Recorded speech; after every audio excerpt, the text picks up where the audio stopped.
नमस्कार दोस्तों, आज मैं लेकर आई हूँ प्रेमचंद द्वारा रचित मानसरोवर भाग 1 की कहानी गिला। ये बहुत ही मज़ेदार कहानी है। खासकर पत्नियों को बहुत मज़ा आने वाला है, क्योंकि इस कहानी में पतियों की खूब खिंचाई हुई और पति महाशय भी ज़रूर सुने और देखें कहीं उनका हाल भी इस कहानी के पात्र जैसा तो नहीं। तो चलिए शुरू करते हैं। जीवन का बड़ा भाग इसी घर में गुजर गया, पर कभी आराम न नसीब हुआ। मेरे पति संसार की दृष्टि में बड़े सज्जन, बड़े शिष्ट, बड़े उदार, बड़े सौम्य होंगे, लेकिन जिस पर गुजरती है वही जानता है। संसार को उन लोगों की प्रशंसा करने में आनंद आता है जो अपने घर को भाड़ में झोंक रहे हों और गैरों के पीछे अपना सर्वनाश किए डालते हों। जो प्राणी घर वालों के लिए मरता है उसकी प्रशंसा संसार वाले नहीं करते। वह तो उनकी दृष्टि में स्वार्थी है, कृपण है, संकीर्ण हृदय है, आचार भ्रष्ट है।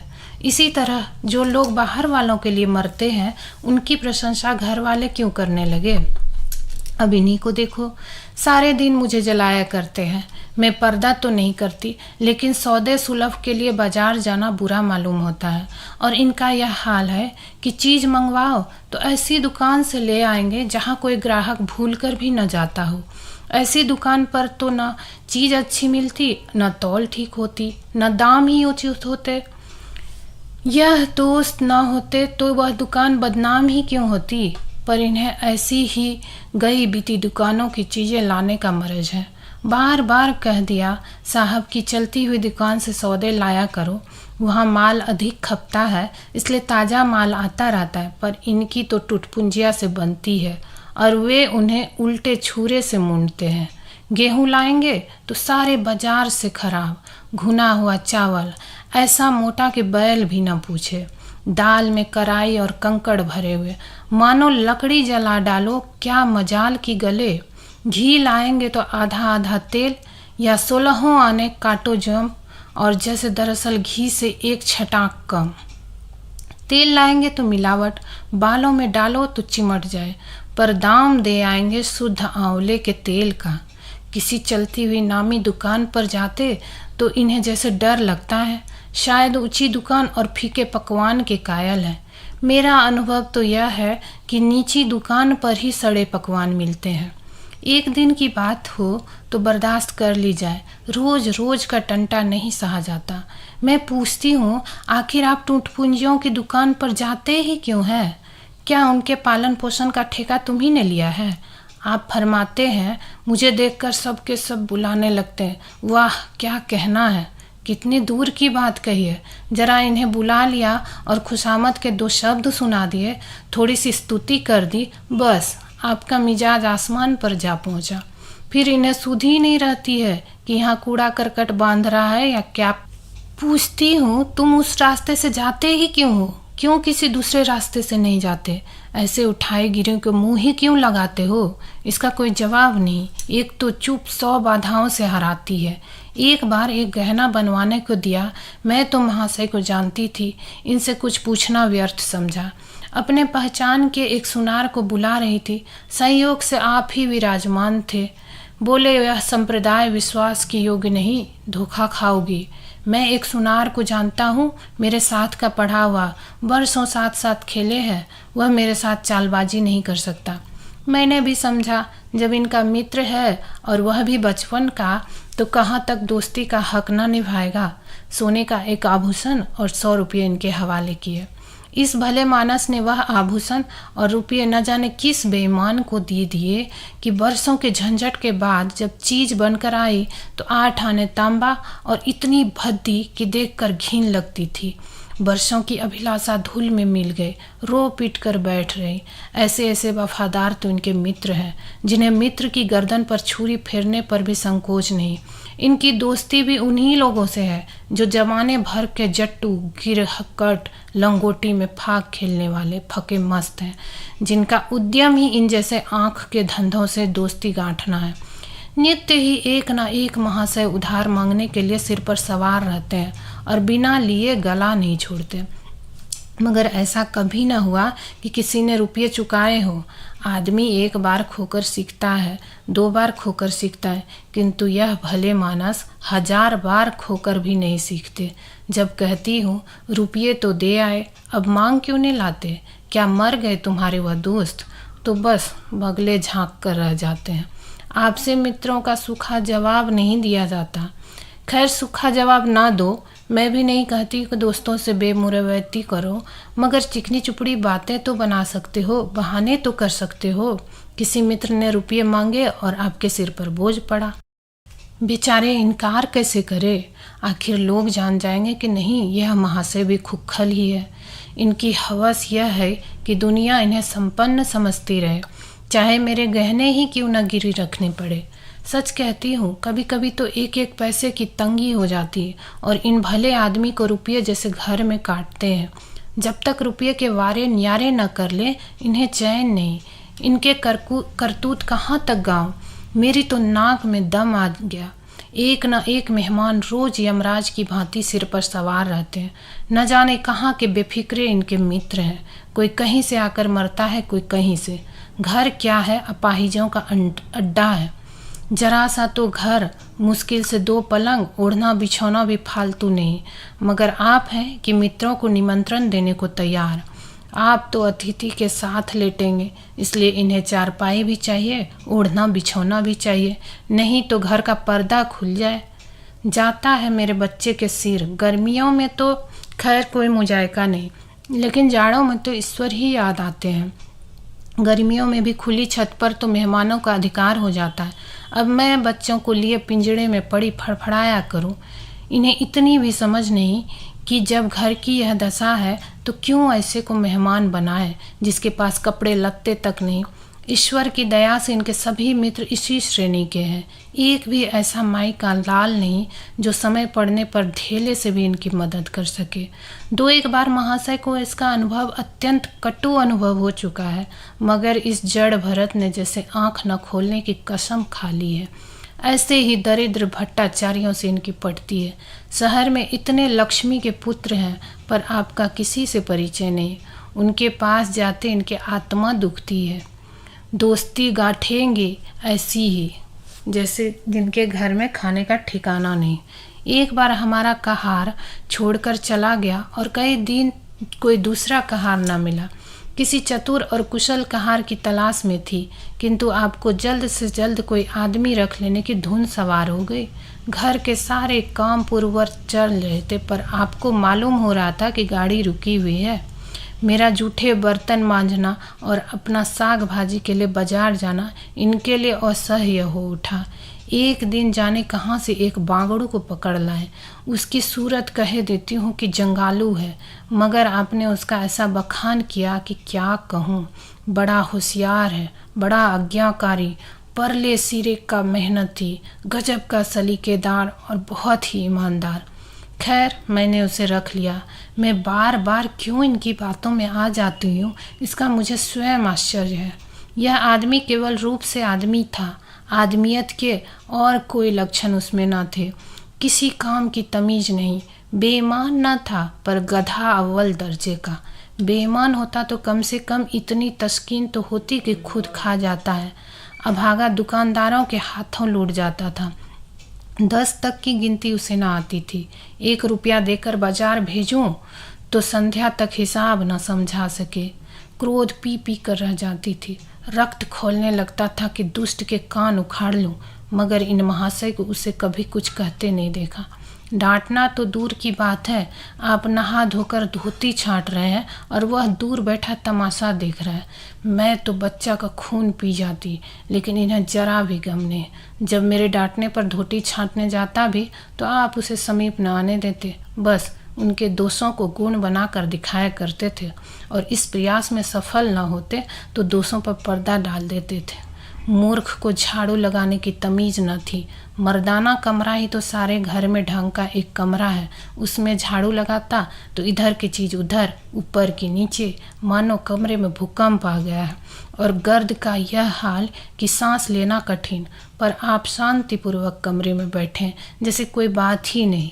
एक दिन मैंने उसे खूब डांटा। कल से ठीक ठीक झाड़ू नहीं लगाए तो कान पकड़कर निकाल दूंगी। सवेरे सोकर उठी तो देखती हूँ कमरे में झाड़ू लगी हुई है और हर एक चीज़ करीने से रखी हुई है।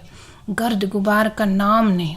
मैं चकित होकर देखने लगी तो आप हंसकर बोले, देखती क्या हो, आज घूरे ने बड़े सवेरे उठकर झाड़ू लगाई है। मैंने समझा दिया, तुम ढंग से बताती नहीं, उल्टे डांटने लगती हो। मैंने समझा खैर दुष्ट ने कम से कम एक काम तो सलीके से किया, अब रोज कमरा साफ सुथरा मिलता। घूरे मेरी दृष्टि में विश्वास बनने लगा। संयोग की बात, एक दिन मैं जरा मामूल से सवेरे उठ बैठी और कमरे में आई तो क्या देखती हूँ कि घूरे द्वार पर खड़ा है और आप तन मन से कमरे में झाड़ू लगा रहे हैं। मेरी आंखों में खून उतर आया। उनके हाथ से झाड़ू छीनकर घूरे के सिर पर जमा दी। हरामखोर को उसी दम निकाल दिया बाहर। आप फरमाने लगे, उसका महीना तो चुका दो। वाह हरी समझ, एक तो काम ना करे, उस पर आंखें दिखाए, उस पर पूरी मजूरी भी चुका दूं। मैंने एक कौड़ी भी ना दी। एक कुर्ता दिया था वह भी छीन लिया। इस पर जड़ भरत महाशय मुझसे कई दिन रूठे रहे। घर छोड़कर भागे जाते थे, बड़ी मुश्किल से रोके। ऐसे ऐसे भोंदू हुए संसार में पड़े हुए हैं। मैं ना होती तो शायद अब तक इन्हें किसी ने बाजार में बेच दिया होता। एक दिन मेहतर ने उतारे कपड़े का सवाल किया। इस भिखारी के ज़माने में फालतू कपड़े तो शायद पुलिस वालों या रईसों के घर में हो, मेरे घर में तो ज़रूरी कपड़े भी काफ़ी नहीं। आपका वस्त्रालय एक बक्ची में आ जाएगा जो डाक के पार्सल से कहीं भेजा जा सकता है। फिर इस साल जाड़ों में के कपड़े बनवाने की नौबत ना आए। पैसे नज़र नहीं आते, कपड़े कहाँ से बने। मैंने मेहतर को साफ जवाब दे दिया। कड़ाके का जाड़ा पड़ रहा था, इसका अनुभव मुझे कम न था। गरीबों पर क्या बीत रहे इसका भी मुझे ज्ञान था, लेकिन मेरे या आपके पास खेद के सिवा इसका और क्या इलाज है। जब तक समाज का यह संगठन रहेगा ऐसी शिकायतें पैदा होती रहेंगी। जब एक एक अमीर और रईस के पास एक एक मालगाड़ी कपड़े से भरी हुई है, तब फिर निर्धनों को क्यों न नग्नता का कष्ट उठाना पड़े। खैर मैंने तो मेहतर को जवाब दे दिया। आपने क्या किया कि आपका कोट उठाकर उसको भेंट कर दिया। मेरी देह में आग लग गई। इतनी दानशील नहीं हूँ कि दूसरों को खिलाकर आप सो रहूं। देवता के पास यही एक कोट था, आपको इसकी जरा भी चिंता न हुई कि पहनेंगे क्या। यश के लोभ ने जैसे बुद्धि ही हर ली। मेहतर ने सलाम किया, दुआएं दी और अपनी राह ली। आप कई दिन सर्दी से ठिठुरते रहे। प्रातः काल घूमने जाया करते थे, वह बंद हो गया।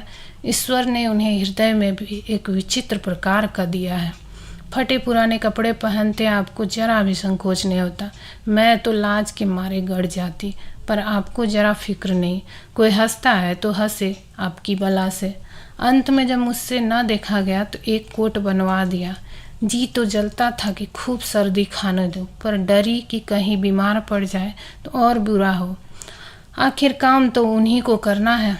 महाशय अपने दिल में समझते होंगे मैं कितना विनीत, कितना परोपकारी हूँ।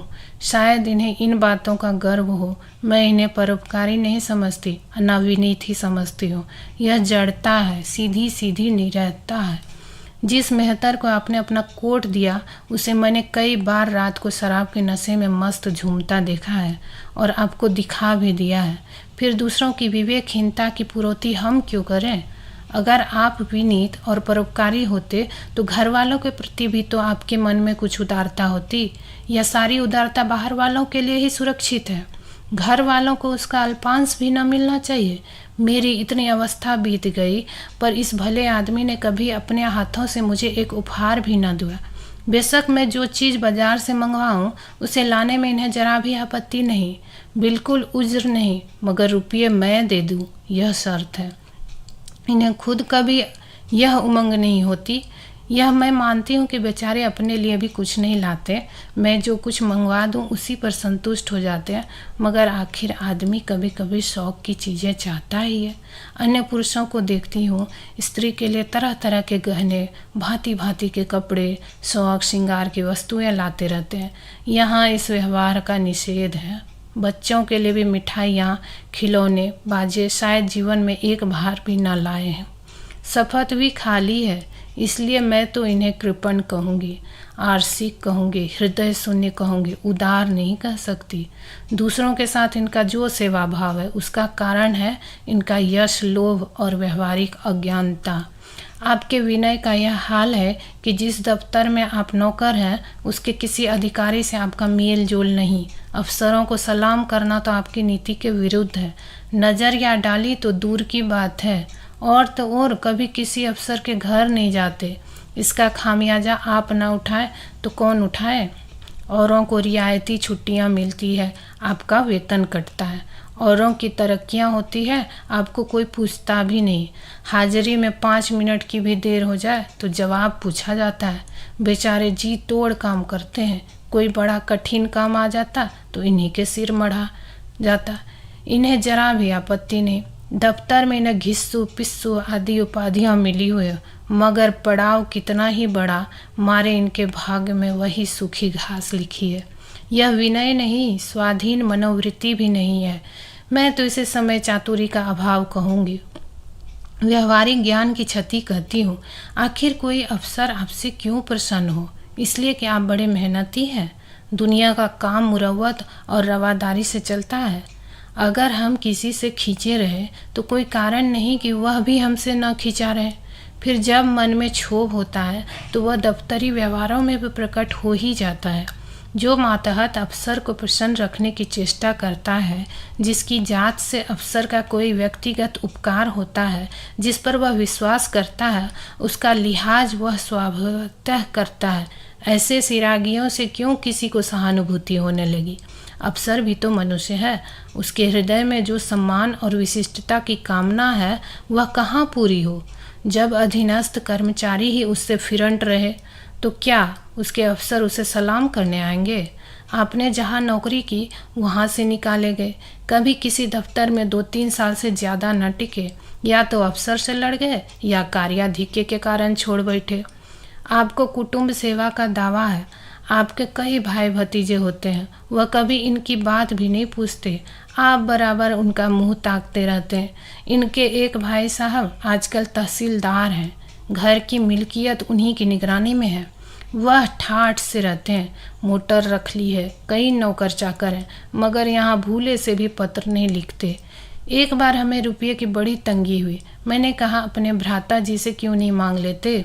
कहने लगे उन्हें क्यों चिंता में डालूं, उन्हें भी तो अपना खर्च है। कौन सी ऐसी बचत हो जाती होगी? जब मैंने बहुत मजबूर किया तो आपने पत्र लिखा। मालूम नहीं पत्र में क्या लिखा। पत्र लिखा या मुझे चकमा दे दिया। रुपये ना आने थे, ना आए। कई दिनों के बाद मैंने पूछा, कुछ जवाब आया श्रीमान के साहब भाई साहब के दरबार से?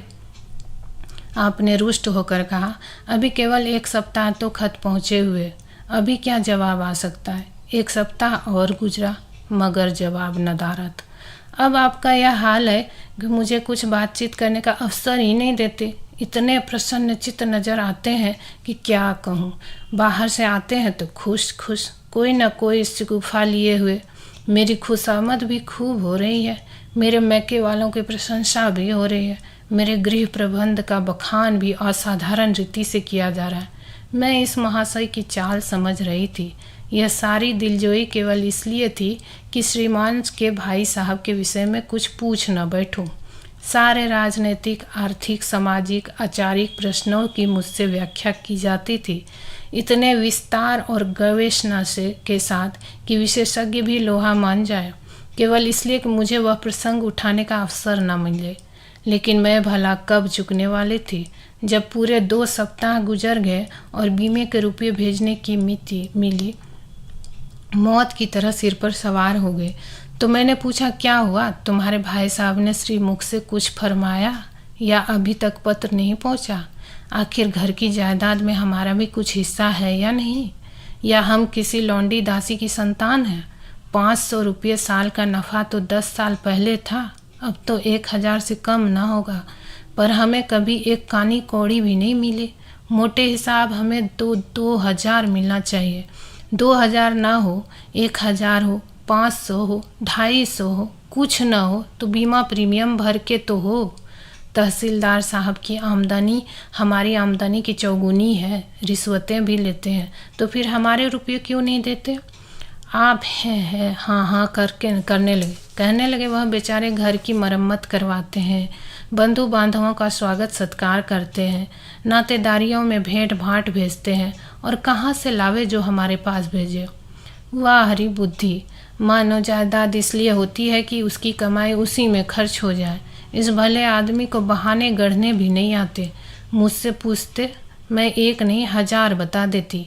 एक से एक बढ़कर कह देते घर में आग लग गई, सब कुछ स्वाहा हो गया था, या चोरी हो गई, तिनका तक न बचा, या 10,000 का अनाज भरा था उसमें घाटा रहा, या किसी से फौजदारी हो गई उसमें दिवाला पिट गया। आपको सूझी भी तो लचर सी बात। तकदीर ठोक कर बैठ रही। पड़ोस की एक महिला से रुपये कर्ज लिए, तब जाकर काम चला। फिर भी आप भाई भतीजों की तारीफ के पुल बांधते हैं तो मेरे शरीर में आग लग जाती है। ऐसे कौरवों से ईश्वर बचाए। ईश्वर की दया से आपके 2 बच्चे हैं, 2 बच्चियां भी हैं। ईश्वर की दया कहूँ या कोप कहूँ, सबके सब उधमी हो गए हैं कि खुदा भी पनाह। मगर क्या मजाल कि यह भोंदू किसी को कड़ी आंखें भी देखे। रात के 8 बज गए हैं, युवराज अभी घूमकर नहीं आए। मैं घबरा रही हूँ। आप निश्चित बैठे अखबार पढ़ रहे हैं। झल्लाई हुई जाती हूँ और अखबार छीनकर कहती हूँ, जरा जाकर देखते क्यों नहीं, लौंडा कहाँ रह गया। न जाने तुम्हारा हृदय कितना कठोर है। ईश्वर ने तुम्हें संतान ही न जाने क्यों दे दी। पिता का पुत्र के साथ कुछ तो धर्म है। तब आप भी गर्म हो जाते हैं। अभी तक नहीं आया, बड़ा शैतान है। आज बच्चा आते हैं तो कान उखाड़ लेता हूँ, मारे हंटरों के खाल उधेड़ रख दूंगा। यूँ बिगड़कर तैस के साथ आप उसे खोजने निकलते हैं। संयोग की बात, आप उधर जाते हैं, इधर लड़का आ जाता है। मैं पूछती हूँ, तू किधर से आ गया? तुझे वह ढूंढने गए हुए। देखना आज कैसी मरम्मत होती है। यह आदत ही छूट जाएगी। दांत पीस रहे थे, आते ही होंगे। छड़ी भी उनके हाथ में है। तुम इतने मन के हो गए हो कि बात नहीं सुनते। आज आटे दाल का भाव मालूम होगा। लड़का सहम जाता है और लैम्प जलाकर पढ़ने बैठ जाता है। महाशय जी 2-2.5 घंटे के बाद लौटते हैं, हैरान परेशान और बदहवास। घर में पाँव रखते पूछते हैं, आया कि नहीं? मैं उनका क्रोध उच्चेजित करने के लिए विचार से कहती हूँ, आकर बैठा तो है। जाकर पूछते क्यों नहीं? पूछकर हार गए, कहाँ गया था, कुछ बोलता ही नहीं। आप गरज कर कहते हैं, मन्नू यहाँ आओ। लड़का थर थर कांपता हुआ आकर आंगन में खड़ा हो जाता है। दोनों बच्चियां घर में छिप जाती है कि कोई बड़ा भयंकर कांड होने वाला है। छोटा बच्चा खिड़की से चूहे की तरह झांक रहा है। आप क्रोध में बुखलाए हुए हैं, हाथ में छड़ी है ही। मैं भी वह क्रोधोन्मत्त आकृति देखकर पछताने लगती हूँ कि कहाँ से इनमें शिकायत की। आप लड़के के पास जाते हैं, मगर छड़ी जमाने के बदले आहिस्ते से उसके कंधे पर हाथ रखकर बनावटी क्रोध से कहते हैं, तुम कहाँ गए थे जी? मना किया जाता है, मानते नहीं हो। खबरदार जो अब कभी इतनी देर होगी। आदमी शाम को घर चला आता है या मटर गश्ती करता है। मैं समझ रही हूँ कि यह भूमिका है, विषय अब आएगा। भूमिका तो बुरी नहीं, लेकिन यहाँ तो भूमिका पर इति हो जाती है। बस आपका क्रोध शांत हो गया, बिल्कुल जैसे कुआर की घटा घोर घार हुआ। काले बादल आए, गड़गड़ाहट हुई और गिरी क्या 4 बूंदें। लड़का अपने कमरे में चला जाता है और शायद खुशी से नाचने लगता है। मैं पराभूल होकर कहती हूँ, तुम तो जैसे डर गए, भला 2-4 तमाचे तो लगाए होते। इसी तरह तो लड़के शेर हो जाते हैं। आप फरमाते हैं, तुमने सुना नहीं मैंने कितने जोर से डांटा? बच्चा की जान ही निकल गई होगी। देख लेना जो कभी फिर देर से आए। तुमने डांटा तो नहीं? हाँ, आंसू पोंछ दिए। तुमने मेरी डांट नहीं सुनी? क्या कहना है आपकी डांट का? लोगों के कान बहरे हो गए। लाओ तुम्हारा गला सहला दूँ। आपने एक नया सिद्धांत निकाला है कि दंड देने से लड़के खराब हो जाते हैं। आपके विचार से लड़कों को आज़ाद रहना चाहिए। उन पर किसी तरह का बंधन, शासन या दबाव नहीं होना चाहिए। आपके मत से शासन बालकों के मानसिक विकास में बाधक होता है। इसी का यह फल है कि लड़के बेनकेल के ऊँट बने हुए हैं। कोई 1 मिनट भी किताब खोलकर नहीं बैठता। कभी गुल्ली डंडा है, कभी गोलियाँ, कभी कैन कावे। श्रीमान भी लड़कों के साथ खेलते हैं। 40 साल की उम्र और लड़कपन इतना। मेरे पिताजी के सामने मजाल थी कि कोई लड़का कनकौआ उड़ा ले या गुल्ली डंडा खेल सके। खून पी जाते। प्रातः काल से लड़कों को लेकर बैठ जाते थे। स्कूल से ज्यों ही लड़के आते फिर ले बैठते थे। बस संध्या समय आधा घंटे की छुट्टी देते थे। रात को फिर जोत देते। यह नहीं कि आप तो अखबार पढ़ा करें और लड़के गली गली भटकते फिरे। कभी कभी आप सींग कटाकर बछड़े बन जाते हैं। लड़कों के साथ ताश खेलने बैठा करते हैं। ऐसे बाप का भला लड़कों पर क्या रोब हो सकता है। पिताजी के सामने मेरे भाई सीधे तक ताक नहीं सकते थे। उनकी आवाज़ सुनते ही तहलका मच जाता था। उन्होंने घर में कदम रखा और शांति का साम्राज्य हुआ। उसके सम्मुख जाते लड़कों के प्राण सूखते थे। उसी शासन की यह बरकत है कि सभी लड़के अच्छे अच्छे पदों पर पहुंच गए। हाँ, स्वास्थ्य किसी का अच्छा नहीं है तो पिताजी ही का स्वास्थ्य कौन बड़ा अच्छा था। बेचारे हमेशा किसी न किसी औषधि का सेवन करते रहते थे। और क्या कहूँ, एक दिन तो हद ही हो गई। श्रीमान जी लड़कों को कनकौआ उड़ाने की शिक्षा दे रहे थे।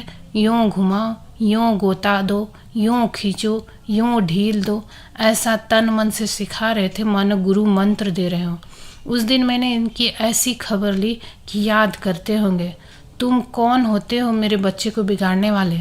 तुम्हारे घर से कोई मतलब नहीं है ना हो, लेकिन आप मेरे बच्चों को ख़राब न कीजिए, बुरी बुरी आदतें न सिखाइए। आप उन्हें सुधार नहीं सकते तो कम से कम बिगाड़िए मत। लगे बगले झांकने।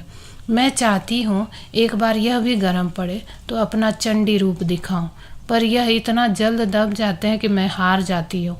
पिताजी किसी लड़के को मिले तमाशे न ले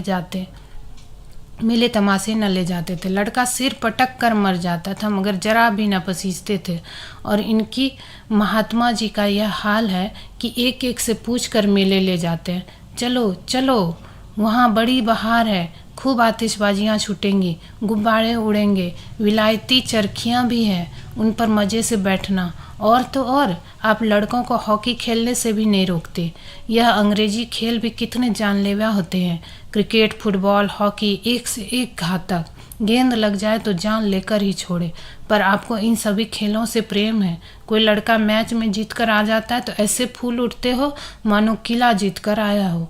आपको इसकी जरा भी परवाह नहीं कि चोट चपेट आ गई तो क्या होगा। हाथ पांव टूट गए तो बेचारे की ज़िंदगी कैसे पार लगेगी। पिछले साल कन्या का विवाह था। आपको जीत थी कि दहेज के नाम कानी कौड़ी भी ना देंगे, चाहे कन्या आजीवन कुंवारी बैठी रहे। यहाँ भी आपका आशीर्वाद आकुदा। समाज के नेताओं का छल प्रपंच आए दिन देखते रहते हैं, फिर भी आपकी आंखें नहीं खुलती। जब तक समाज की यह व्यवस्था कायम है और युवती कन्या का अविवाहित रहना निंदास्पद है, तब तक यह प्रथा मिटने की नहीं। 2-4 ऐसे व्यक्ति भले ही निकल आवे जो दहेज के लिए हाथ ना फैलावे, लेकिन इसका परिस्थिति पर कोई असर नहीं पड़ता और प्रथा ज्यों की त्यों बनी हुई है। पैसों की तो कमी नहीं है। दहेज की बुराइयों पर लेक्चर दे सकते हैं, लेकिन मिलते हुए दहेज को छोड़ देने वाले मैंने आज तक न देखा। जब लड़कों की तरह लड़कियां की शिक्षा और जीविका की सुविधाएं निकल आएंगी तो यह प्रथा भी विदा हो जाएगी। उसके पहले संभव नहीं है। मैंने जहाँ जहाँ संदेश भेजा दहेज का प्रश्न उठ खड़ा हुआ और आपके प्रत्येक अवसर पर टांग अड़ाई। अब इस तरह पूरा साल गुजर गया और कन्या को 17वां लग गया तो मैंने एक जगह बात पक्की कर ली। आपने भी स्वीकार कर लिया क्योंकि वर पक्ष ने लेन देन का प्रश्न उठाया ही नहीं।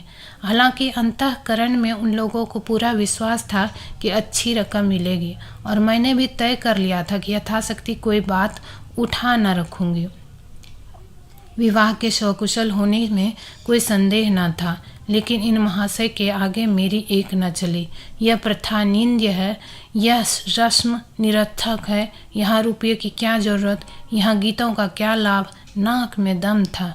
यह क्यों, वह क्यों, यह तो साफ दहेज है। तुमने मेरे मुंह में कालिख लगा दी, मेरी आबरू मिटा दी। जरा सोचिए इस परिस्थिति को कि बारात द्वार पर खड़ी हुई है और यहाँ बात बात पर शास्त्रार्थ हो रहा है। विवाह का मुहूर्त आधी रात के बाद था। प्रथानुसार मैंने व्रत रखा, किंतु आपकी टेक थी कि व्रत की कोई ज़रूरत नहीं। जब लड़के के माता पिता व्रत नहीं रखते, जब लड़का तक व्रत नहीं रखता, तो कन्या पक्ष वाले ही व्रत क्यों रखे। मैं और सारा खानदान मना करता रहा, लेकिन आपने नाश्ता किया, भोजन किया। खैर, कन्यादान का मुहूर्त आया। आप सदैव से इस प्रथा के विरोधी हैं। आप इसे निषिद्ध समझते हैं। कन्या क्या दान की वस्तु है? दान रुपये पैसे जगह जमीन का हो सकता है, पशु दान भी होता है, लेकिन लड़की का दान एक लचर सी बात है। कितना समझाती हूँ, पुरानी प्रथा है, वेद काल से होती चली आई है, शास्त्रों में भी इसकी व्यवस्था है। संबंधी समझा रहे हैं, पंडित समझा रहे हैं, पर आप हैं कि कान पर जूं नहीं रेंगती। हाथ जोड़ती हूँ, पैरों पड़ती हूँ, गिड़गिड़ाती हूँ, लेकिन मंडप के नीचे ना गए। और मज़ा यह है कि आपने ही तो यह अनर्थ किया और आप ही मुझसे रूठ गए। विवाह के पश्चात महीनों बोलचाल न रहे, झक मार कर मुझी को मरना पड़ा। किंतु सबसे बड़ी विडंबना यह है कि इन सारे दुर्गुणों के होते हुए भी मैं इनसे एक दिन भी पृथक नहीं रह सकती, एक क्षण का वियोग नहीं सह सकती। इन सारे दोषों पर भी मुझे इनमें प्रगाढ़ प्रेम है। इनमें यह कौन सा गुण है जिस पर मैं मुग्ध हूँ, मैं खुद नहीं जानती, पर इनमें कोई बात ऐसी है जो मुझे इनकी चेरी बनाए हुए है। वह जरा मामूली सी देर में घर आते हैं तो प्राण नहीं में समा जाते हैं। आज यही विधाता इनके बदले मुझे कोई विद्या और बुद्धि का पुतला, रूप और धन का देवता भी दे, तो मैं उसकी ओर आंखें उठाकर ना देखूं। यह धर्म की बेड़ी नहीं है, कदापि नहीं, प्रथागत पतिव्रत भी नहीं, बल्कि हम दोनों की प्रकृति में कुछ ऐसी क्षमताएं, कुछ व्यवस्थाएं उत्पन्न हो गई हैं, मानो किसी मशीन के कल पुर्जे घिसा कर फिट हो गए हैं और एक पुर्जे की जगह दूसरा पुर्जा काम ना दे सके, चाहे वह पहले से कितना ही सुडौल, नया और सुदृढ़ क्यों न हो। जाने हुए रास्ते से हम निःशुल्क आंखें बंद किए जाते हैं। उसके ऊंच नीच, मोड़ और घुमाव सब हमारी आंखों में समाये हुए हैं। अनजान रास्ते पर चलना कितना कष्टप्रद होगा। शायद आज मैं इनके दोषों को गुणों से बदलने पर भी तैयार ना होंगी। दोस्तों, कहानी कैसी लगी कमेंट में ज़रूर लिखिएगा और जाते जाते चैनल को सब्सक्राइब कर दीजिएगा। धन्यवाद।